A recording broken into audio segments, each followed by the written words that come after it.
Ketu is a healer, and so Ketu with moon is not a Visha Yoga, it is a Shiva Yoga.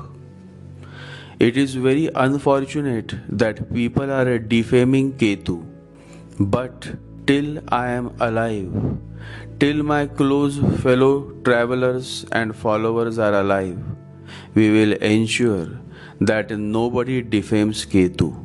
Till the last breath of my life, I will keep saying again and again and again that Ketu is absolutely harmless.